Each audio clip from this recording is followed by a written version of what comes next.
em ação. Gostaria de poder dizer que adquirir riqueza foi fácil, mas não foi. Para responder à pergunta, como começo?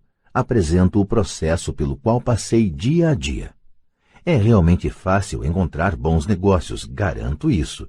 É como andar de bicicleta, depois de algumas peripécias, vira um passeio. Mas quando se trata de dinheiro, a determinação para ultrapassar a fase das peripécias é uma decisão pessoal. Descobrir negócios únicos na vida de milhões de dólares exige que convoquemos nosso gênio financeiro. Acredito que em cada um de nós reside um gênio financeiro. O problema é que ele está adormecido, esperando ser despertado. Está adormecido porque nossa cultura nos educa para acreditar que o amor ao dinheiro é a raiz de todos os males. Ela nos incentiva a aprender uma profissão para que possamos trabalhar pelo dinheiro, mas não nos ensina a fazer o dinheiro trabalhar para nós. Ela nos ensina a não nos preocupar com o nosso futuro financeiro, que o governo ou a empresa cuidarão de nós quando chegar o dia da aposentadoria. Contudo, são nossos filhos formados no mesmo sistema de ensino que acabarão pagando por ela. A mensagem é trabalhar arduamente, ganhar e gastar o dinheiro, e quando ele faltar, sempre poderemos tomar emprestado. Infelizmente, 90% do mundo ocidental aceita essa teoria simplesmente porque é mais fácil encontrar um emprego e trabalhar pelo dinheiro. Se você não faz parte dessa massa, eu lhe mostrarei os 10 passos para despertar seu gênio financeiro. São simplesmente os passos que eu segui. Se quiser tentar alguns deles, ótimo. Se não, escolha os seus. Seu gênio financeiro é suficientemente esperto para desenvolver sua própria lista. Falando no Peru com um garimpeiro de 45 anos, eu lhe perguntei por que ele tinha tanta confiança em encontrar uma mina de ouro. Ele respondeu: há ouro em todo lugar. A maioria das pessoas não está treinada para vê-lo. E eu diria que isso é verdade. Quanto a imóveis, posso sair qualquer dia e achar 4 ou 5 bons negócios em potencial, onde uma pessoa comum não encontra nada. Mesmo procurando no seu bairro, a razão é que ela não dedica tempo para desenvolver seu gênio financeiro. Os 10 passos a seguir são um processo que pode ajudá-lo a desenvolver os poderes que Deus lhe deu, poderes que só você pode controlar. 1. Preciso de uma razão maior do que a realidade. O poder do espírito. Se você perguntar à maioria das pessoas se elas desejariam ser ricas ou financeiramente independentes, elas responderão sim. Mas então caem na realidade. A estrada parece demasiadamente longa, com muitas montanhas a escalar. É mais fácil trabalhar pelo dinheiro e colocar o que sobra nas mãos do corretor. Certa vez conheci uma jovem que sonhava participar da equipe olímpica de natação dos Estados Unidos. Ela acordava todos os dias às 4 horas para treinar durante 3 horas antes de ir à faculdade. Ela não ia a festas com os amigos nas noites de sábado. Ela tinha que estudar para obter notas altas como todo mundo. Quando lhe perguntei o que a levava a essa ambição e a esse sacrifício sobre-humano, ela simplesmente respondeu: faço isso por mim mesma e pelas pessoas que amo. É o amor que me leva a superar obstáculos e sacrifícios. Uma razão ou um propósito é uma combinação de alguns quero e alguns não quero. Quando as pessoas me perguntam qual a razão que me levou a querer ser rico, digo que foi a combinação profunda e emocional dos quero e não quero. Listarei alguns. Primeiro, os não quero, pois são eles que criam os quero. Não quero trabalhar a vida inteira. Não quero o que meus pais aspiravam para mim, que era segurança no emprego e uma casa no subúrbio. Não quero ser um empregado. Odiava quando meu pai não assistia a meus jogos de futebol porque estava ocupado com sua carreira. Odiava ver meu pai trabalhando arduamente e o governo levando boa parte do que ele tinha obtido quando morreu. Ele não pôde nem mesmo deixar para os filhos aquilo pelo qual tinha trabalhado tanto. Os ricos não fazem isso. Eles trabalham arduamente e deixam um legado para seus filhos. Agora os quero. Quero ser livre para viajar por todo o mundo e viver o estilo de vida que gosto. Quero fazer isso ainda jovem. Quero ser simplesmente livre. Quero controlar meu tempo e minha vida. Quero que o dinheiro trabalhe para mim. Essas são minhas razões emocionais profundas. Quais são as suas? Se elas não forem suficientemente fortes, então a realidade da estrada à frente pode ser maior do que suas razões. Perdi dinheiro e tive vários fracassos, mas foram essas razões emocionais que me mantiveram de pé e me fizeram prosseguir. Queria ser livre por volta dos 40 anos, mas precisei esperar até os 47 com muitas experiências de aprendizado ao longo do caminho. Como disse, gostaria de dizer que foi fácil, mas não foi, mas também não foi duro. Sem uma forte razão ou propósito, aí sim, qualquer coisa na vida é dura. Se você não tiver um forte motivo, não faz sentido continuar ouvindo, parecerá trabalho demais. 2. Escolho todos os dias.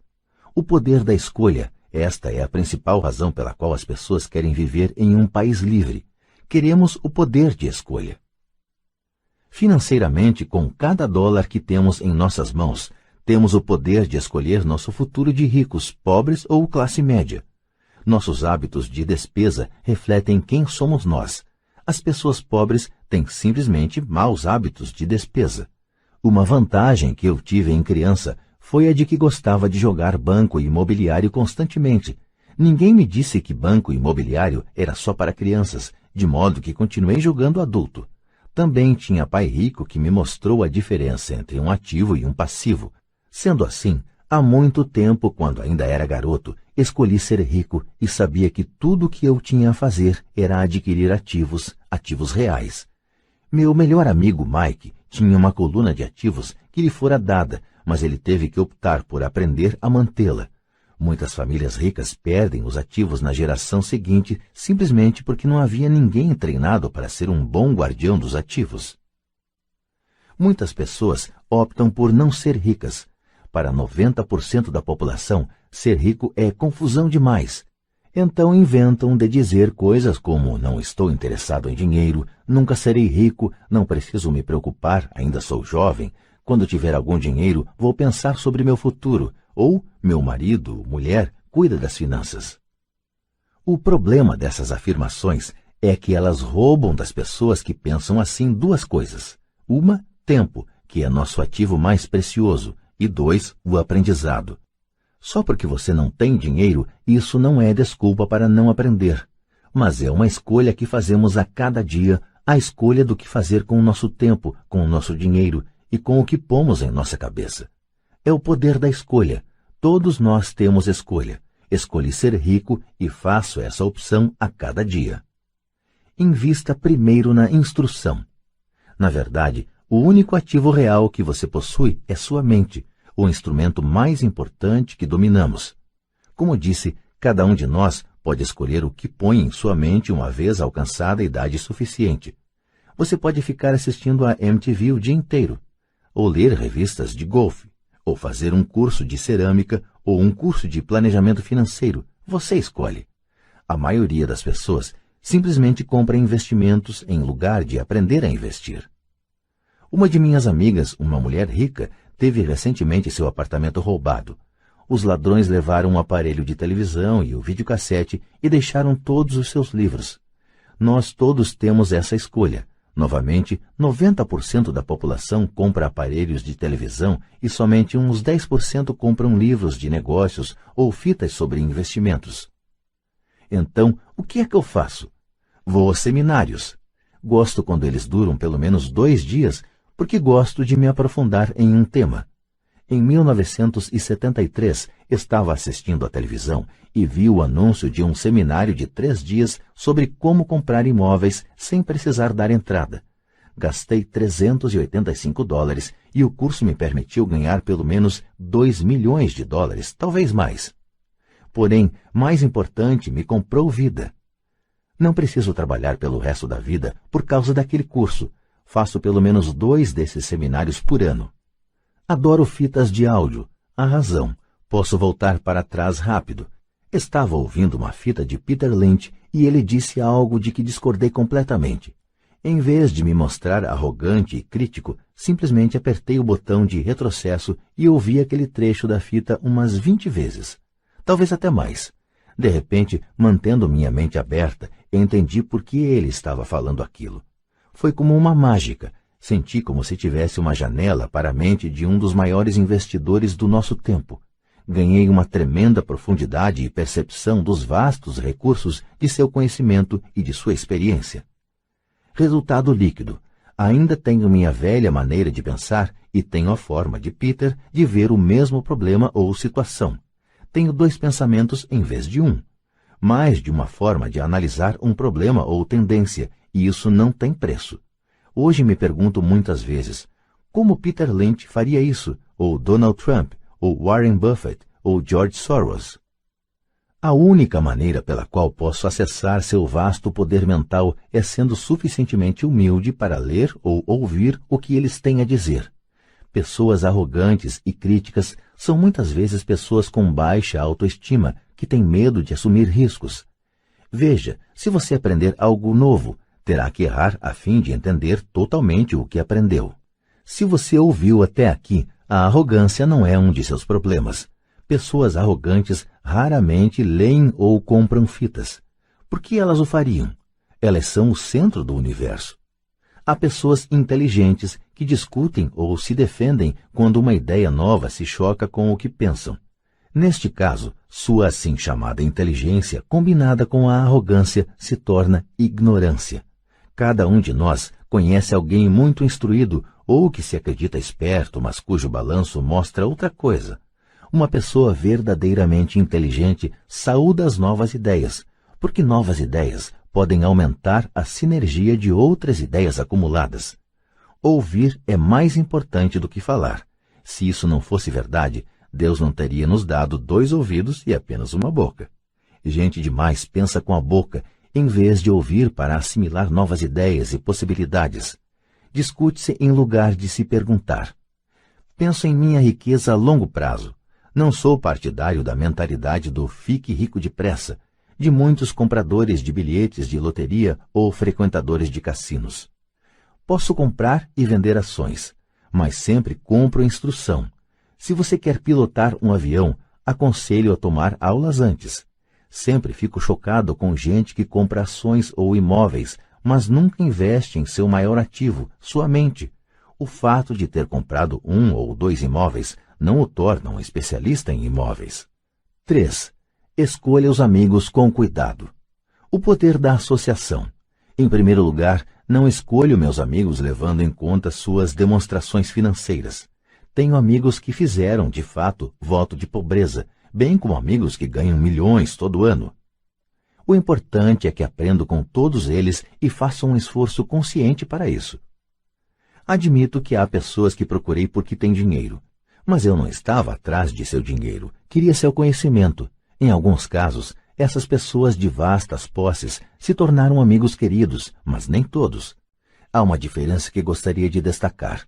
Observei que meus amigos ricos falam de dinheiro, e não estou querendo dizer que se gabem. Eles se interessam pelo assunto. Já os amigos que sei estarem em dificuldades financeiras não gostam de falar de dinheiro, negócios ou investimentos. Muitas vezes pensam que isso não é educado ou que é anti-intelectual. Ou seja, também aprendo com os amigos que têm dificuldades financeiras, descubro o que não fazer. Tenho vários amigos que obtiveram mais de $1 bilhão durante suas breves vidas. 3 deles observam o mesmo fenômeno. Seus amigos que não têm dinheiro nunca lhes perguntaram como eles o conseguiram, mas eles pedem 2 coisas: dinheiro emprestado ou um emprego. Advertência. Não ouça as pessoas pobres ou apavoradas. Tenho amigos assim e gosto muito deles, mas são pessimistas na vida. Quando se trata de dinheiro, especialmente em investimentos, o céu está sempre caindo. Eles sempre sabem por que as coisas não funcionam. O problema é que as pessoas as ouvem, mas aqueles que aceitam cegamente essas informações pessimistas são também pessimistas. E como diz o velho ditado, galinhas da mesma plumagem concordam entre si. Se você assiste à CNBC, uma mina de ouro de informações sobre investimentos, sabe que eles apresentam frequentemente uma mesa redonda dos chamados especialistas. Um deles diz que o mercado está a ponto de desabar e outro afirma que está em ascensão. Se você for esperto, ouvirá os 2. Mantenha sua mente aberta porque ambos têm razões válidas, Infelizmente, a maioria das pessoas ouve apenas os pessimistas. Alguns amigos próximos procuraram me fazer desistir de algum negócio ou investimento. Alguns anos atrás, um amigo me contou que estava empolgado porque descobrira um certificado de depósito que rendia 6% ao ano. Contei então que estava ganhando 16% com títulos do governo estadual. No dia seguinte, ele me enviou um artigo que mostrava por que minha aplicação era perigosa. Há anos estou obtendo os 16% e ele continua com os 6%. Diria que o mais difícil quanto à formação de uma fortuna é ser fiel a si mesmo e estar disposto a não acompanhar a multidão. No mercado é muito comum que seja a manada a chegar tarde a ser abatida. Se um grande negócio está nas manchetes, na maioria dos casos é tarde demais. Procure um negócio novo. Como dizem os surfistas, sempre há outra onda. As pessoas que correm e pegam a onda tarde são, em geral, as que se dão mal. Investidores espertos não se afobam. Se perdem uma onda, esperam pela próxima e se preparam. Isto é difícil para a maioria dos investidores, porque comprar o que não é popular lhes parece apavorante. Os investidores tímidos gostam de acompanhar a multidão. Sua ganância os leva para as aplicações somente quando os investidores sábios já auferiram seus lucros e se retiraram. Investidores sábios aplicam quando o negócio ainda não é popular. Eles sabem que seus ganhos são gerados quando compram e não quando vendem. Esperam pacientemente. Como já disse, eles não se afobam. Como um surfista, eles se preparam para a próxima onda.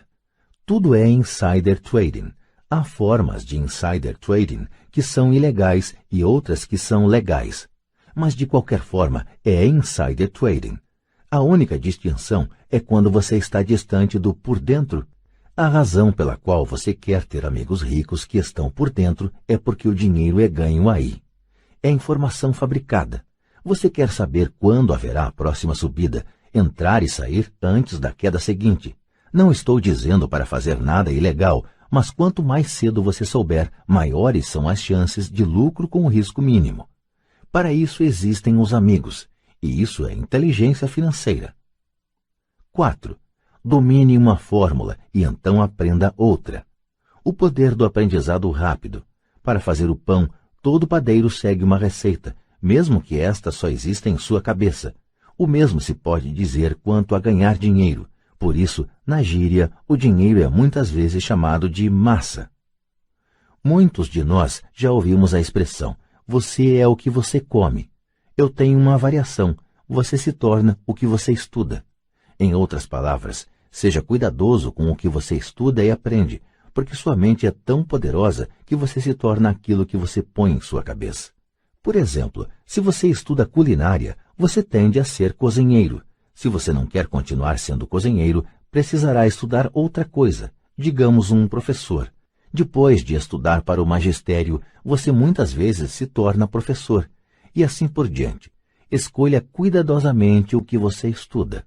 Quando se trata de dinheiro, as massas têm uma fórmula básica aprendida na escola. E essa é, trabalhe pelo dinheiro. A fórmula que vejo predominar no mundo é que todos os dias milhões de pessoas acordam e vão trabalhar, ganham dinheiro, pagam contas, conferem seus talões de cheque, compram alguns fundos mútuos e voltam ao trabalho. Essa é a fórmula ou receita básica. Se você está cansado do que está fazendo ou se não ganha o suficiente, é simplesmente o momento de mudar a fórmula com a qual você ganha dinheiro. Quando eu tinha 26 anos, fiz um curso de fim de semana chamado Como Comprar Imóveis Executados Judicialmente. Aprendi a fórmula. O passo seguinte foi ter a disciplina para pôr em ação o que eu tinha aprendido. É aí que a maioria das pessoas para. Durante 3 anos, enquanto eu trabalhava na Xerox, passava minhas horas de folga aprendendo a arte de comprar imóveis executados. Ganhei vários milhões de dólares usando essa fórmula. Mas hoje isso é muito lento e há muita gente que faz o mesmo. Então, depois de ter dominado a fórmula, passei a procurar outras fórmulas.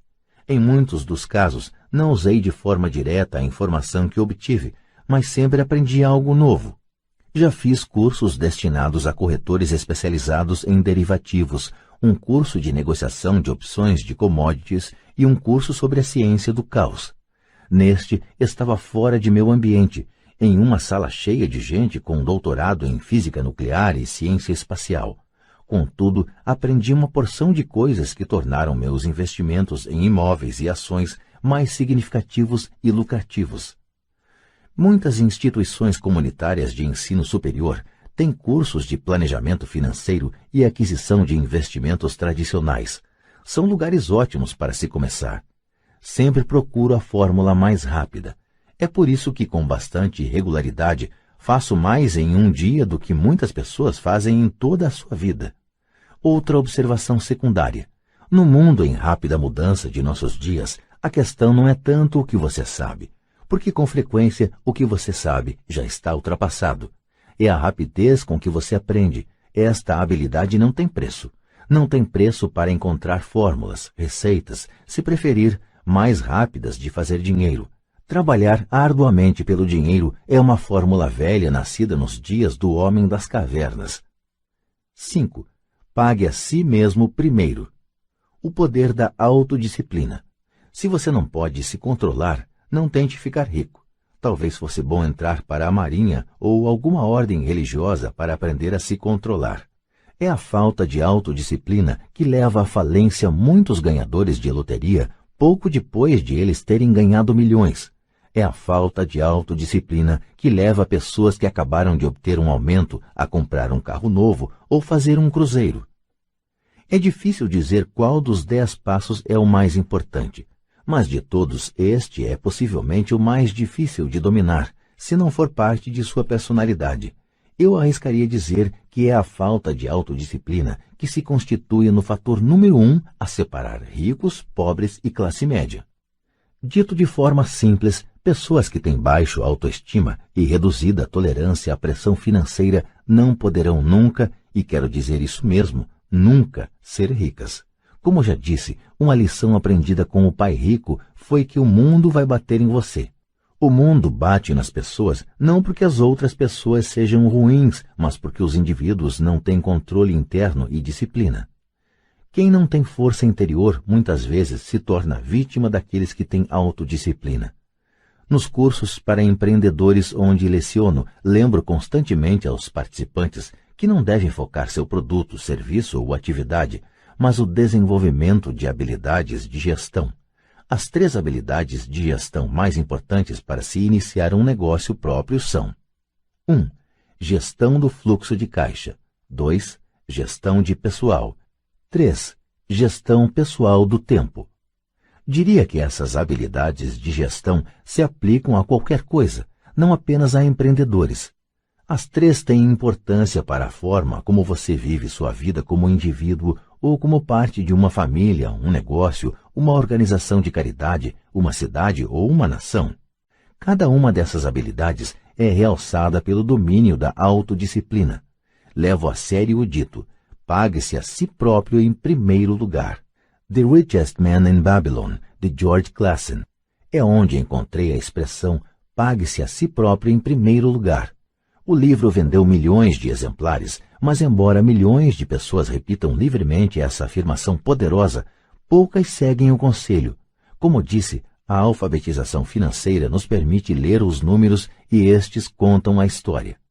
Vendo a demonstração de renda e o balanço de uma pessoa, posso ver facilmente se a pessoa que diz pague-se a si próprio em primeiro lugar está praticando o que prega. Comparemos então as demonstrações financeiras de pessoas que pagam a si mesmo em primeiro lugar e as que não as fazem. Repito, tem a ver com o entendimento do fluxo de caixa que conta a história. Se você pode realmente começar a compreender o poder do fluxo de caixa, perceberá rapidamente o que há de errado com o exemplo a seguir. Ou seja, porque 90% das pessoas trabalham arduamente durante toda a vida e precisam de apoio do governo, à Seguridade Social, quando não podem mais trabalhar. Está vendo?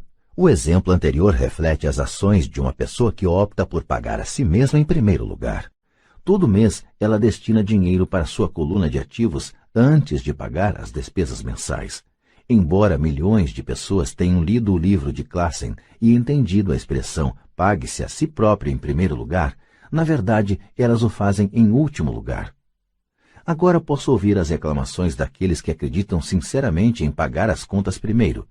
E posso ouvir todas as pessoas responsáveis que pagam suas contas em dia. Não estou falando para ser irresponsável e deixar de pagar as contas. Digo apenas o que está no livro, e isso é, pague a si mesmo em primeiro lugar. Minha mulher e eu temos tido muitos guarda-livros, contadores e gerentes de banco que têm problemas com esta forma de considerar o pague a si próprio em primeiro lugar. A razão é que estes profissionais fazem de fato o mesmo que as massas, que é se pagar em último lugar. Eles pagam a todos os demais primeiro. Em certos meses, quando por qualquer razão o fluxo de caixa é bem menor do que minhas contas, eu pago a mim mesmo em primeiro lugar. Meu contador gritou em pânico: eles vão pegar o senhor? A Receita vai colocar o senhor na cadeia. O senhor vai acabar com sua capacidade de tomar crédito. Vão cortar a eletricidade. Ainda assim, pago a mim mesmo em primeiro lugar. Por quê? Perguntará você. Porque esse é todo o sentido da história de The Richest Man in Babylon. O poder da autodisciplina e o poder da força interior. Garra, num linguajar mais popular. É como o pai rico me ensinou no primeiro mês em que trabalhei para ele. A maioria das pessoas permite que o mundo bata nelas. O cobrador liga e diz: paga ou então? Aí você deixa de pagar a si próprio. Um vendedor diz: ponha no cartão. Seu corretor imobiliário diz para você ir em frente porque o governo permite dedução do imposto de renda da hipoteca de sua casa. É disso tudo que o livro trata. Ter a garra para ir contra a maré e enriquecer. Você pode não ser fraco, mas quando se trata de dinheiro, muitos balançam. Não estou falando para ser irresponsável. Não dou muito valor aos cartões de crédito e às facilidades de empréstimo porque quero pagar a mim primeiro. A razão pela qual minimizo minha renda é porque não quero entregá-la ao governo. É por isso, como sabem os que assistiram a meu vídeo The Secrets of the Rich, que minha renda se origina em minha coluna de ativos por meio de uma sociedade anônima em Nevada. Se eu trabalhar pelo dinheiro, o governo o pega. Embora pague minhas contas por último, tenho suficiente astúcia financeira para não me colocar em uma situação enrolada. Não gosto de dívidas de consumo. Na verdade, tenho passivos que são mais altos do que os de 99% da população, mas não pago por eles. Outros o fazem. Eles são chamados locatários. O principal, então, para se pagar a si próprio em primeiro lugar, é começar por não se endividar. Apesar de pagar minhas contas por último, me organizo para ter apenas pequenas contas sem importância que terei que pagar. Quando eventualmente estou num aperto, ainda assim pago primeiro a mim mesmo. Deixo que os credores e até o governo gritem. Gosto quando eles ficam zangados. Por quê? Porque eles me fazem um favor. Eles me inspiram a sair e criar mais dinheiro. Continuo pagando a mim mesmo primeiro, invisto o dinheiro e deixo os credores gritarem. Em geral, acabo, de qualquer forma, pagando logo. Minha mulher e eu temos excelente crédito, só que não cedemos à pressão e não gastamos nossa poupança ou liquidamos ações para pagar dívidas de consumo. Isso não é muito inteligente do ponto de vista financeiro. Portanto, a resposta é: 1. Não se endivide demais. Mantenha suas despesas reduzidas. Forme seus ativos primeiro. Então, compre uma casa maior ou um carro grande. Ficar preso na corrida dos ratos não é inteligente. 2. Quando apertado de dinheiro, não se afobe e não gaste suas poupanças ou investimentos. Use a pressão para inspirar seu gênio financeiro a descobrir novas formas de ganhar mais dinheiro e então pague as contas.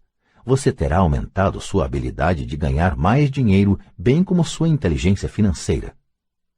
Assim, muitas vezes tive problemas financeiros e usei meu cérebro para criar mais renda, enquanto defendia firmemente meus ativos. Meu contador gritava e procurava cobertura, mas eu parecia um bom soldado de cavalaria defendendo o forte, ativos. Pessoas pobres têm hábitos pobres. Um mau hábito comum é chamado inocentemente de meter a mão na poupança. Os ricos sabem que as poupanças só são usadas para criar mais dinheiro, não para pagar contas. Sei que isso parece cruel, mas, como já disse, se não for internamente resistente, o mundo vai sempre bater em você. Se é do tipo que não gosta de pressão financeira, então descubra uma fórmula que funcione para você. Uma boa fórmula é cortar despesas, pôr o dinheiro no banco e pagar mais do que o necessário em imposto de renda, aplicar em fundos mútuos seguros e esperar sempre resultados médios. Mas isto viola a regra do pague a si mesmo em primeiro lugar. Este princípio não estimula o autossacrifício ou a abstinência financeira. Não significa pagar a você mesmo primeiro e passar fome. A vida foi feita para ser desfrutada. Se você conjura seu gênio financeiro, pode ter todas as coisas boas da vida, enriquecer e pagar contas, sem se sacrificar. E isso é inteligência financeira. 6. Pague bem a seus corretores. O poder do bom conselho. Muitas vezes vejo pessoas colocando um cartaz na frente de casa, proprietário vende, ou vejo na televisão muita gente se anunciando como corretor de desconto. Pai Rico me ensinou a fazer exatamente o contrário. Ele acreditava que os profissionais deviam ser bem pagos e eu adotei a mesma política. Hoje tenho a meu serviço advogados, contadores, corretores de imóveis e de ações caros. Por quê? Porque e destaco o se, as pessoas são profissionais, seus serviços devem render dinheiro para você. E quanto mais dinheiro ganharem, mais eu ganho.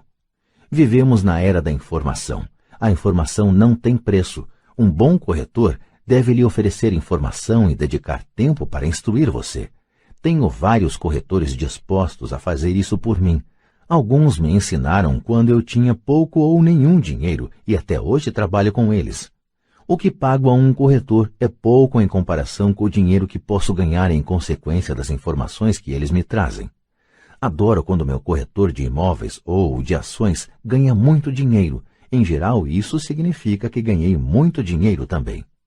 Um bom corretor, além de ganhar dinheiro para mim, me poupa tempo, como quando comprei um lote vazio por $9.000 e o vendi logo a seguir por $25.000, de modo que pude comprar mais depressa meu Porsche. Um corretor é seus olhos e ouvidos no mercado.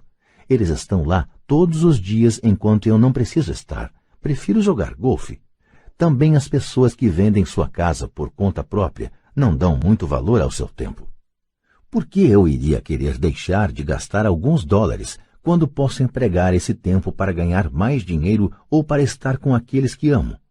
O que acho engraçado é como tantas pessoas pobres e de classe média insistem em dar gorjetas de 15% a 20% nos restaurantes por um mau serviço e reclamam de pagar a um corretor algo entre 3% e 7%.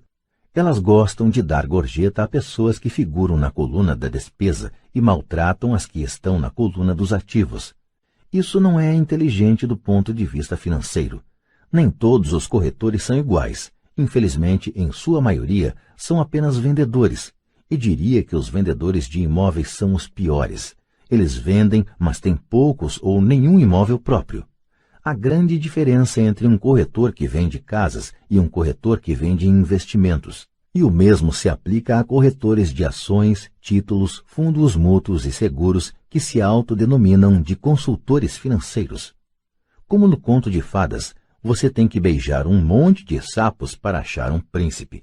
Lembre o velho adágio: nunca chame um vendedor de enciclopédias se você precisa de uma enciclopédia. Quando entrevisto algum profissional pago, procuro primeiro descobrir quantos imóveis ou ações possuem pessoalmente e qual a alíquota de imposto que pagam. E isso se aplica a meus advogados tributaristas, bem como a meu contador. Uma de minhas contadoras tem seu próprio negócio.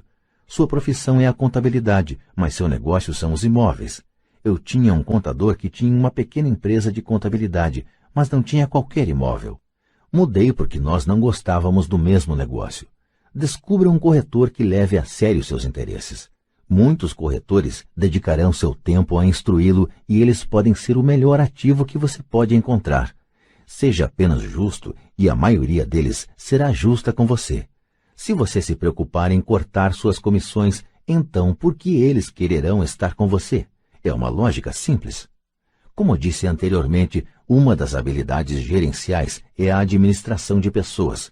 Muitas pessoas só conseguem gerenciar pessoas que consideram inferiores a si próprias e sobre quem podem ter um poder, como subordinados em uma relação de trabalho. Muitos gerentes médios continuam nessa posição e não são promovidos porque sabem como trabalhar com pessoas que estão abaixo deles, mas não com pessoas que estão acima. A verdadeira habilidade é administrar e pagar bem pessoas que são mais inteligentes do que você em alguma área técnica. É por isso que as grandes empresas têm conselhos administrativos. Você também precisa ter um, e isso é inteligência financeira. 7. Seja um doador índio. Este é o poder de obter alguma coisa a troco de nada.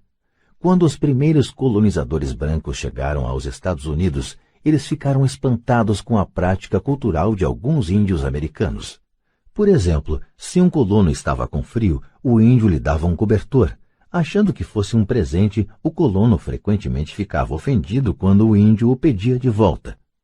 Os índios também ficavam perturbados quando constatavam que os colonos não queriam devolver o cobertor.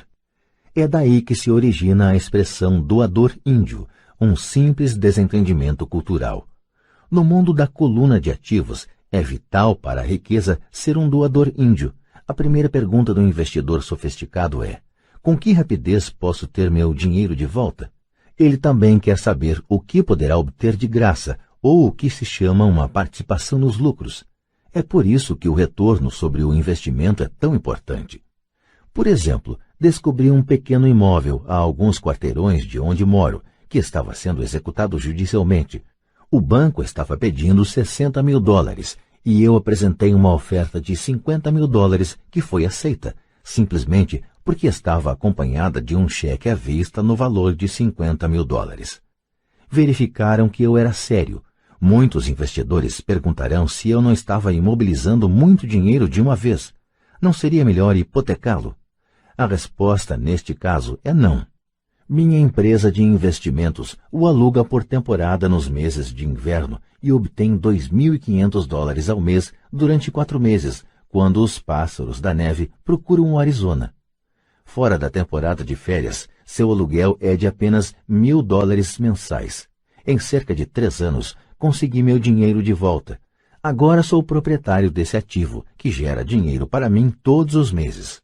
O mesmo se aplica às ações. Frequentemente, meu corretor liga e sugere que eu aplique uma considerável quantia em ações de alguma empresa que, segundo ele, está a ponto de fazer alguma coisa que aumentará o valor delas, como lançar um produto novo. Então, durante uma semana ou um mês, aplico meu dinheiro nessas ações, enquanto seus preços sobem. Depois, tiro aquela soma inicial e paro de me preocupar com as flutuações do mercado, porque tenho de volta meu dinheiro inicial e agora sou dono de um ativo que, tecnicamente, me saiu de graça. Sem dúvida, em muitas ocasiões perdi dinheiro, mas somente jogo com dinheiro que posso perder. Diria que na média de 10 investimentos, faço uns 2 ou 3 gols de placa. 5 ou 6 não são lá essas coisas, e perco em 2 ou 3. Mas limito minhas perdas ao dinheiro que apliquei neles naquele momento. As pessoas que odeiam o risco põem seu dinheiro no banco. E a longo prazo, qualquer poupança é melhor do que nenhuma poupança. Mas leva muito tempo para você recuperar seu dinheiro e, em muitos casos, você não leva nada de graça. Eles costumavam dar torradeiras, referência a uma prática adotada por alguns bancos americanos de distribuir eletrodomésticos a quem abrisse contas novas. Mas, atualmente, isso está ficando mais caro. Em todos os meus investimentos precisa haver algo mais, algo de graça. Um imóvel, um lote de terreno, uma casa, ações, escritórios. E o risco deve ser limitado ou deve ser uma ideia de baixo risco.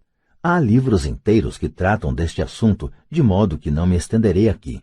Ray Kroc, do McDonald's, vendia franquias de hambúrgueres, não porque gostasse do sanduíche, mas porque queria os terrenos das franquias de graça. Investidores sábios devem dar mais atenção ao retorno sobre o investimento. São os ativos que você obtém de graça depois que você recebe seu dinheiro de volta. Isso é inteligência financeira.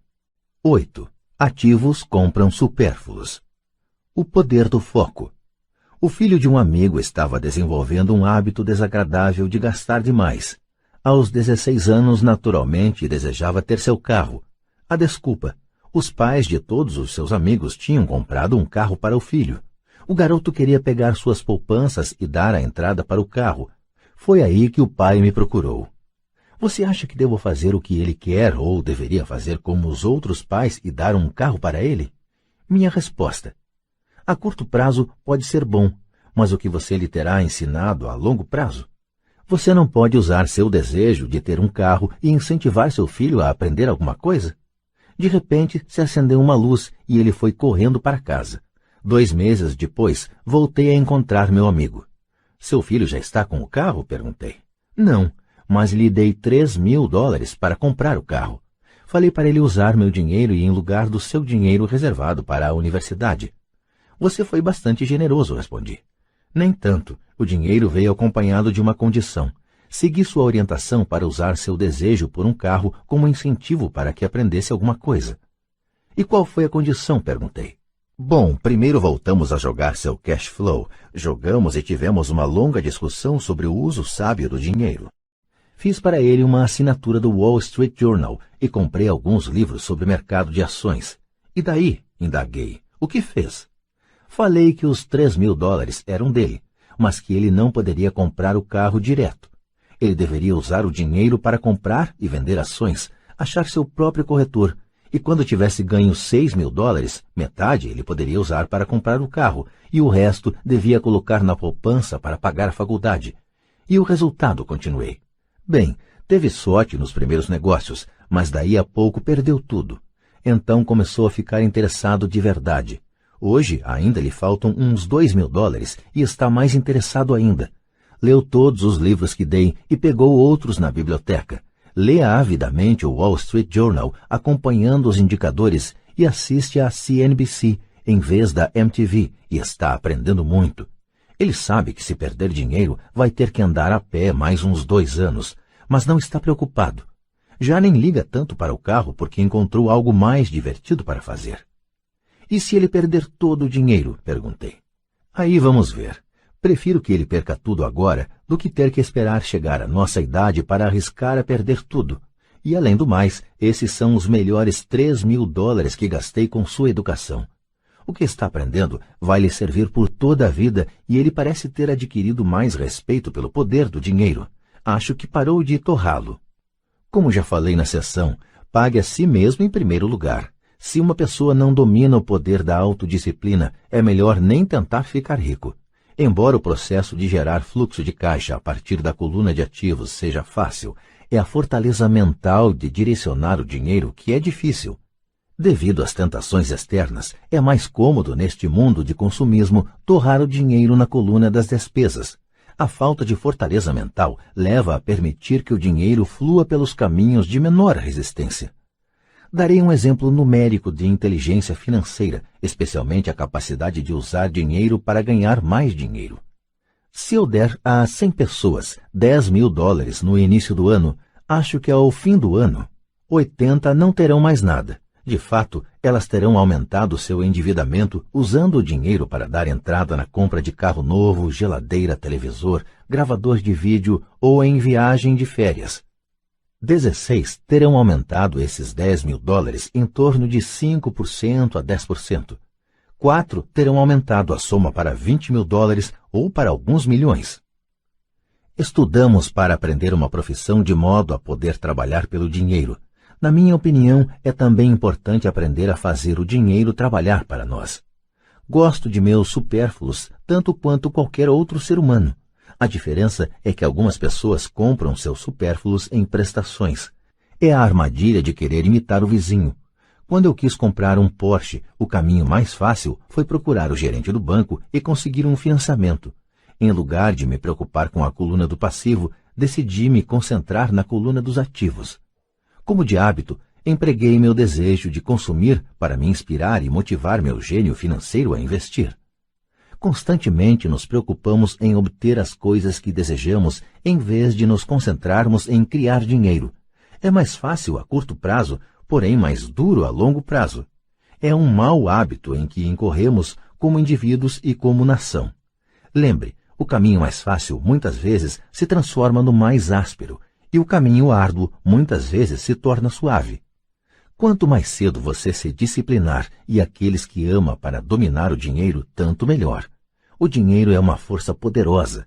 Infelizmente, as pessoas usam esse poder contra elas mesmas. Se sua inteligência financeira for pouca, o dinheiro escorrerá de suas mãos, será mais esperto que você. Se o dinheiro for mais esperto, você trabalhará toda a sua vida. Para ser o senhor do dinheiro, você precisa ser mais esperto do que ele. Então o dinheiro fará o que você mandar. Ele lhe obedecerá. Em vez de ser escravo, você será o senhor. Isso é inteligência financeira. 9. A necessidade de heróis. O poder do mito. Quando eu era garoto, admirava profundamente Willie Mays, Hank Aaron e Yogi Berra. Eles eram meus heróis. Quando garoto, jogando no beisebol infantil, queria ser como eles. Seus cartões de beisebol eram meu tesouro. Queria saber tudo a respeito deles. Conhecia suas estatísticas, suas jogadas, quanto ganhavam e como tinham ascendido aos times profissionais. Queria saber tudo porque queria ser como eles. Quando aos 9, 10 anos de idade pulava para arremessar ou apanhar a bola, não era eu, era Yogi ou Hank. É uma das formas mais poderosas de aprender que frequentemente esquecemos ao chegar à idade adulta. Perdemos nossos heróis, perdemos nossa ingenuidade. Hoje, observo os garotos jogando beisebol perto de casa. Na quadra, não é o Joãozinho, é Michael Jordan, Sir Charles ou Clyde. Copiar ou emular heróis é um aprendizado poderoso. É por isso que quando alguém como O.J. Simpson cai em desgraça, há um clamor tão grande. É mais do que um simples julgamento, é a perda de um herói, alguém com quem crescemos, que observamos e quisemos imitar. De repente, precisamos nos livrar dessa pessoa. Quando cresci, encontrei novos heróis. Tenho heróis como Peter Jacobsen, Fred Couples e Tiger Woods. Imito suas jogadas no golfe e faço o possível para ler tudo a respeito deles. Também tenho heróis como Donald Trump, Warren Buffett, Peter Lynch, George Soros e Jim Rogers. Em minha maturidade, acompanho suas estatísticas como o fazia com meus heróis do beisebol. Acompanho os investimentos de Warren Buffett e leio tudo sobre suas opiniões a respeito do mercado. Leio o livro de Peter Lynch para entender como ele escolhe suas ações. E leio sobre Donald Trump, tentando descobrir como ele negocia e monta operações. Da mesma maneira que não era eu no campo de beisebol, quando estou no mercado ou fechando um negócio, estou agindo subconscientemente com a ousadia de Trump. Ou, ao analisar uma tendência, procuro pensar em como Peter Lynch o faria. Tendo heróis, me aproprio de uma fonte imensa de gênio em estado puro. Mas heróis fazem mais do que simplesmente inspirá-lo. Heróis fazem com que as situações pareçam fáceis. Ao fazer parecerem fáceis, nos convencem a querer ser como eles. Se eles conseguiram, eu também posso. Quando se trata de investimentos, há gente demais para complicar. Procure heróis que façam as situações parecerem fáceis. 10. Ensina e receberás. O poder da doação. Ambos os meus pais eram mestres. Pai Rico me ensinou uma lição que me acompanha toda a vida, e essa foi a necessidade de ser caridoso ou de doar. Meu pai instruído doava muito na forma de tempo ou conhecimento, mas quase nunca doava dinheiro. Como já mencionei, ele costumava dizer que doaria quando tivesse algum dinheiro sobrando, só que raramente sobrava algum dinheiro. Pai Rico doava tanto dinheiro quanto ensinamentos. Ele acreditava firmemente na troca. Se você deseja algo, primeiro você precisa dar, dizia sempre. Quando tinha pouco dinheiro, ele simplesmente doava dinheiro à igreja ou alguma instituição de caridade. Se eu tivesse de passar apenas uma única ideia para você, seria esta. Sempre que você sentir falta ou escassez de alguma coisa, doe antes o que você quer e isso retornará para você aos montes.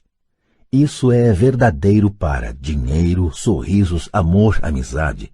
Sei que muitas vezes isso é a última coisa que se deseja fazer, mas para mim sempre funcionou. Apenas confio em que o princípio da reciprocidade funciona e dou o que desejo.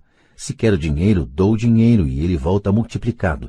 Se desejo vendas, ajudo alguém a vender e as vendas aparecem para mim. Se desejo contatos, ajudo alguém a obter contatos. E como num passe de mágica, os contatos vêm para mim. Há muitos anos ouvi algo assim. Deus não precisa receber, mas os homens precisam doar. Pai Rico dizia com frequência, os pobres são mais gananciosos do que os ricos. Ele então explicava que, se uma pessoa era rica, essa pessoa oferecia algo que os outros desejavam. Ao longo de minha vida, em todos estes anos, sempre que senti necessidade de dinheiro ou de auxílio, procurava no fundo de meu coração o que eu queria e decidia doá-lo antes. Ao fazê-lo, o que eu doava sempre retornava para mim. Isso me lembra a história do cara sentado com lenha nos braços numa noite gelada, e ele gritava para a lareira à sua frente: "Quando você me esquentar um pouco, eu ponho um pouco de lenha dentro de você." Quando se trata de dinheiro, amor, felicidade, vendas e contatos, tudo o que a gente precisa lembrar é doar primeiramente o que se deseja, e isso retornará aos montes para nós.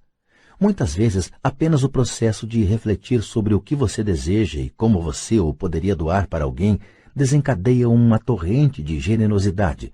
Sempre que sinto que as pessoas não estão sorrindo para mim, simplesmente começo a sorrir e a cumprimentar. E como por milagre, de repente há mais gente sorrindo à minha volta. É verdade que seu mundo é apenas um espelho de você. Por isso digo, ensina e receberás. Descobri que quanto mais sinceramente ensino aos que estão desejosos de aprender, tanto mais aprendo. Se você quer aprender sobre dinheiro, ensine a alguém. Uma torrente de novas ideias e distinções mais sutis surgirá. Houve momentos em que doei e nada retornou, ou em que o que recebi não era o que eu desejava. Mas depois de refletir e examinar minha alma, concluí que em vez de doar por doar, eu estava doando para receber. Meu pai ensinava a professores e se tornou mestre dos mestres. Pai rico sempre ensinava aos jovens seu jeito de fazer negócios. Em retrospecto, foi a generosidade deles com o que eles sabiam que os fez melhores. Há neste mundo poderes muito mais fortes do que nós. Você pode chegar lá por si mesmo, mas chegará mais rápido com o auxílio dos poderes superiores. Tudo de que precisa é ser generoso com o que você tem e os poderes superiores serão generosos com você.